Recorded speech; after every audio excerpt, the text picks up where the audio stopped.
ఆంధ్రప్రదేశ్ మాజీ CM YS Jagan London tour వాయిదా పడ్డట్టుగా తెలుస్తోంది.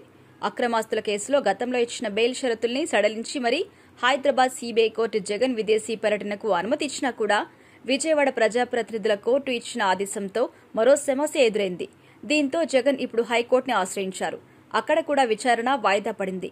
దీంతో పాస్పోర్ట్ క్లియరెన్స్ కోసం జగన్ ప్రయత్నిస్తున్నారు. గతంలో వైఎస్ జగన్ సీఎంగా ఉన్నప్పుడు ఆయనకు నిబంధనల ప్రకారం దౌత్యపరమైన పాస్పోర్ట్ లభించింది. తాజాగా రాష్ట్రంలో ప్రభుత్వం మారడంతో ఆయన ఈ డిప్లొమాటిక్ పాస్పోర్ట్ ను సరెండర్ చేసి రెగ్యులర్ పాస్పోర్ట్ తీసుకున్నారు. ఆయనకు 5 ఏళ్ల గడువుతో రెగ్యులర్ పాస్పోర్ట్ ఇవ్వాలని హైదరాబాద్ సీబీఐ కోర్టు అనుమతి ఇచ్చింది.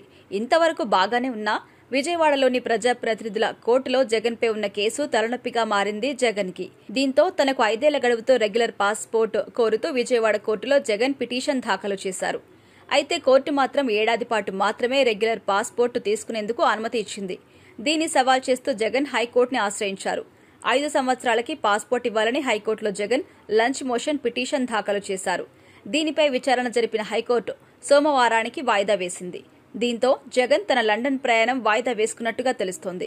హైకోర్టు తీసుకునే నిర్ణయాన్ని బట్టి జగన్ లండన్ ప్రయాణం ఆధారపడింది.